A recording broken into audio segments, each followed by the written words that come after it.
So in addition to the California 30 by 30 initiative, President Biden also announced a similar initiative on the national level. Now dubbed the America the Beautiful initiative, it has also garnered many of the same questions and concerns as the California effort. So here to provide more information on the federal strategy is Zach Bodhane, Policy Director for the Western Landowners Alliance.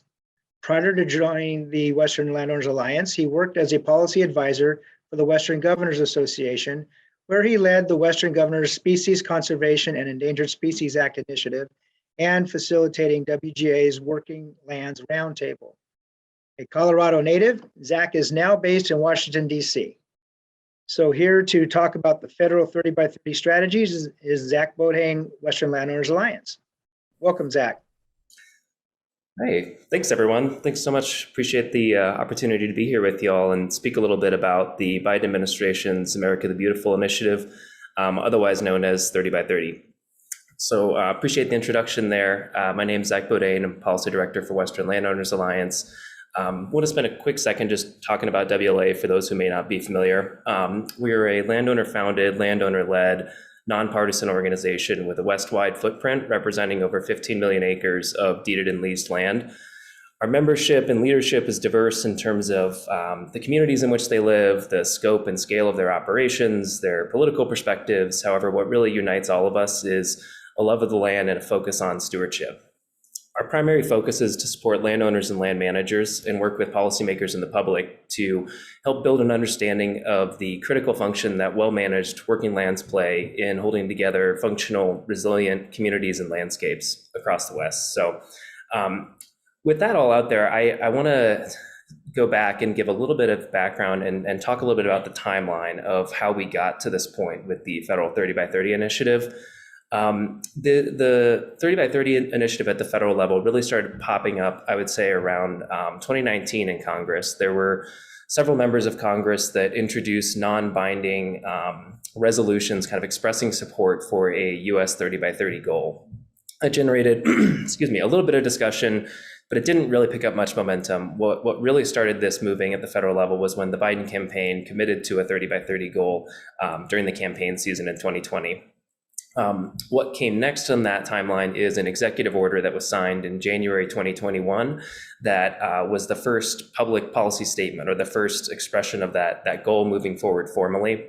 Following that executive order, there is a formal report which came out of the White House following up on that executive order on 30 by 30 that was released in May 2021.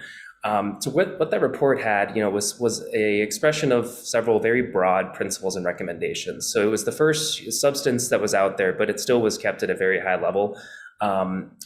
Importantly, when it comes to thinking about how 30 by 30 at the federal level is going to play out on working lands, this report did seem to point to an understanding within the administration that conservation is going to involve more than just setting land aside. I think, at the federal level, the framing of 30 by 30 really was very focused on expanding wilderness designations or other federal designations, which I think are still going to be a part of it, but there wasn't much beyond that. And what this report importantly did in the May 2021 report was indicate that was maybe shifting a little bit in a different direction. So there were priorities and principles like support locally led conservation, honor private property rights, and support voluntary stewardship efforts of private landowners. So again, there's not a whole lot in there on exactly how, but there is something there about how this could look. So with that out there, there really wasn't any real indication of exactly what would count toward this 30% goal. The only direction in that May 2021 report was a commitment to develop a tool called the Conservation and Stewardship Atlas.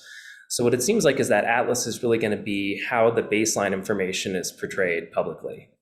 So essentially, I guess in other words, that as the 2021 report described it, the question of what would count was going to be answered by this Atlas.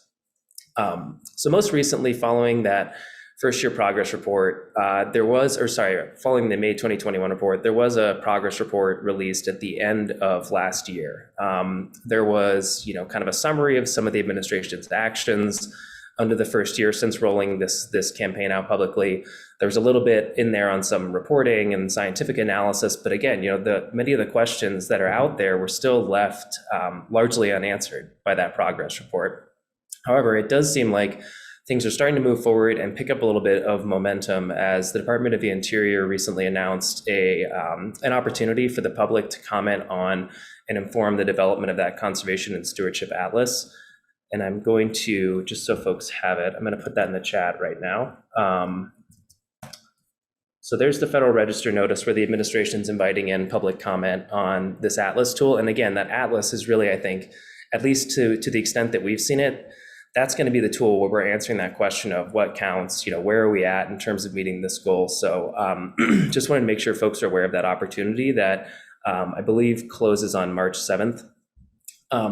So the questions being asked by DOI in this public comment opportunity are, again, pretty open-ended, but there are, I'd say, some encouraging signs in there, like questions like, what beyond permanent protection should be captured by the Atlas? So they really are trying to assess, how is this going to work on working lands when you move beyond just kind of the permanent legal protection side of things. So with all that out there is kind of the timeline, the background of how we got there. Where does that leave us now? We're still more than a year out from when this was initially announced at the federal level, and there's still a lot of unanswered questions about ultimately what's going to count and who's going to get to decide that. There's still, I guess to put it in other words, there's a lot of potential for this to go either way still. I think if we see more of the same top-down conservation as usual, priorities dictated down from DC to the ground, I fear that our current issues and divides are only going to be widened. And ultimately, the result of this is that we'll lose ground when it comes to supporting producers and working land stewardship. I think, however, if the administration can use this opportunity to rethink conservation from the ground up, think about how to empower locally led conservation initiatives and focus not only on a land's legal status, but also its greater function in terms of ecological and human systems, then I think there's an opportunity here to set us on a different course. I will say it's been a positive sign, and we really do want to thank the administration for working with groups like us and groups like the Public Lands Council, who's also been doing a great job on this and doing a lot of work on the issue, to hear concerns that we're hearing from producers and our members. And I think so far they've been responsive and willing to listen to those concerns. But ultimately, I think it still is a little too early to tell exactly which direction this is going to go. And to know exactly if the words that are in those reports, which are encouraging in some ways in terms of signaling support for working land stewardship, are actually going to be backed up by actions. So the message I want to leave you all with is I think it's critically important for the administration to hear from people like you all who really do have a deep understanding of how to support working land stewardship and how to make this work on working lands.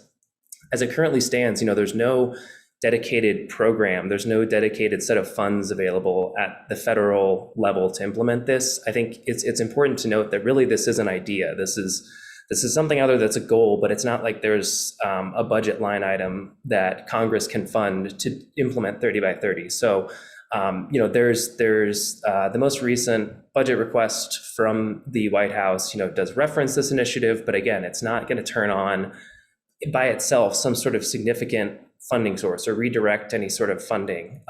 So that means, what that means is that this is very wide open when it comes to implementation, and that there's still a lot of potential out there for these discussions around 30 by 30 to shape the direction of the next farm bill, for example, or to influence how, other major sources of federal funding are ultimately going to land on the ground.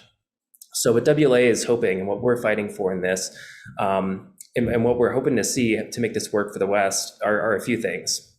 We want to align, align meaningful, real economic drivers with land stewardship.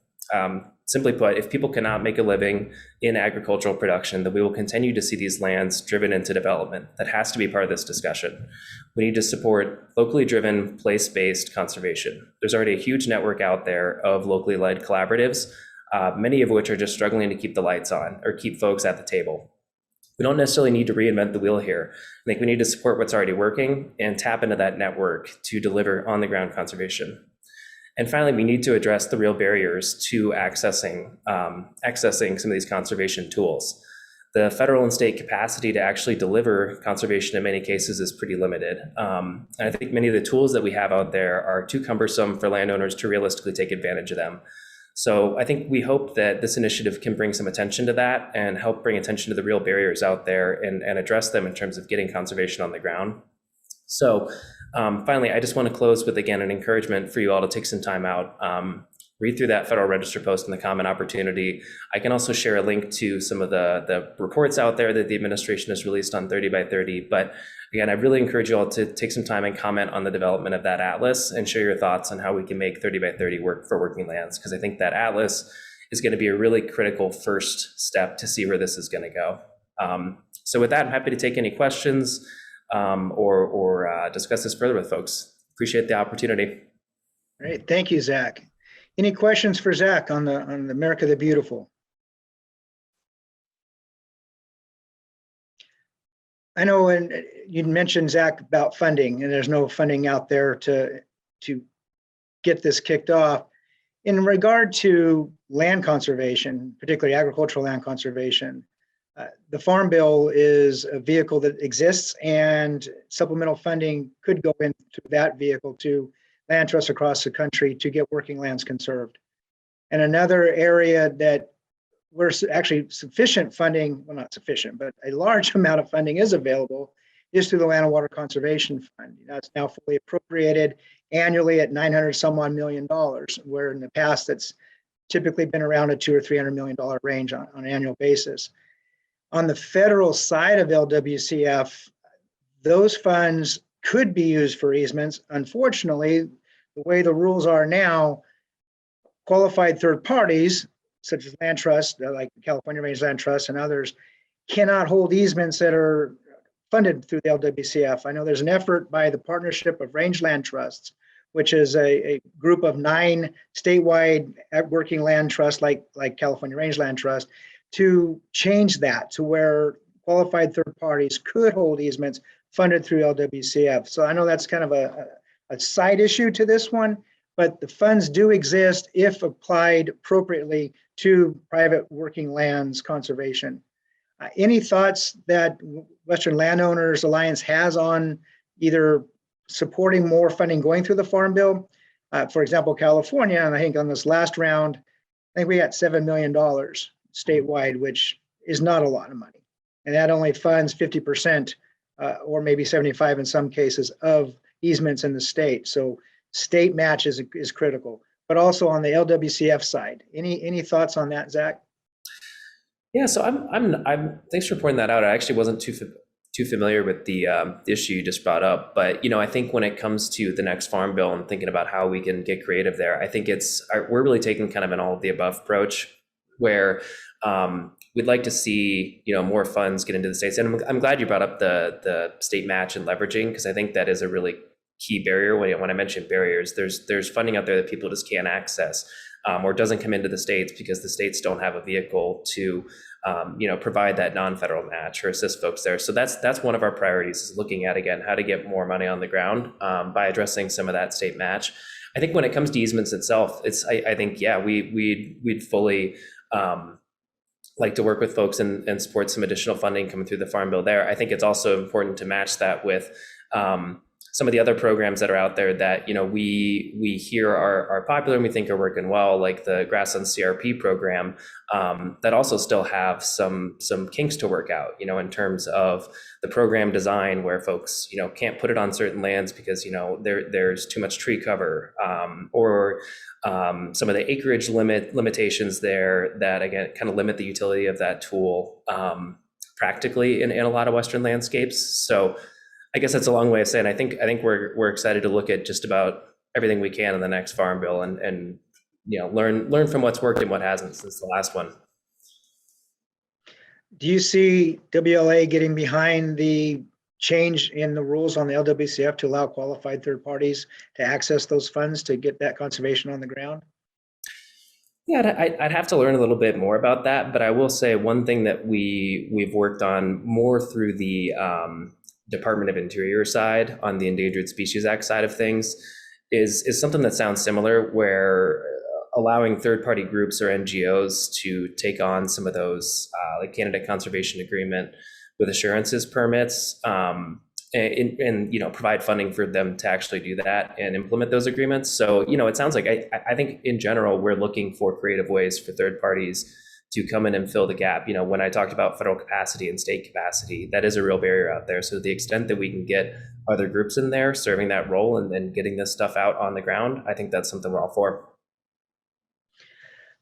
One of the questions is going to have you for a second kind of put on your old hat with the Western Governors Association for a moment, if you could. And any idea how that organization is viewing America the Beautiful? Yeah, so I've been following a little bit of what they put out there. I think if you look at the current initiative, and if folks aren't familiar with this, I definitely encourage them to look it up.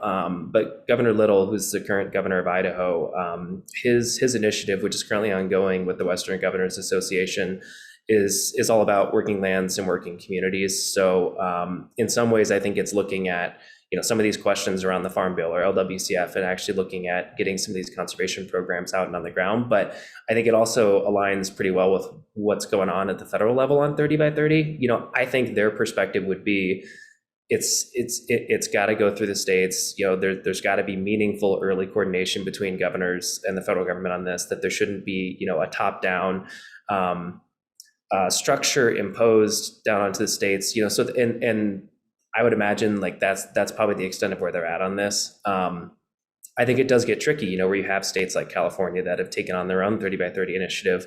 How is that going to work with the federal one? I don't have the answer to that question. I don't know if I've heard that articulated well elsewhere either. So it is an interesting dynamic, but I would assume WGA is probably going to be pushing for, more, as always, more substantive consultation with states and deference to state expertise on certain issues. Great, thank you. Any other questions for Zach? We have plenty of time here, so if anybody has anything else, we'd love to present it to him.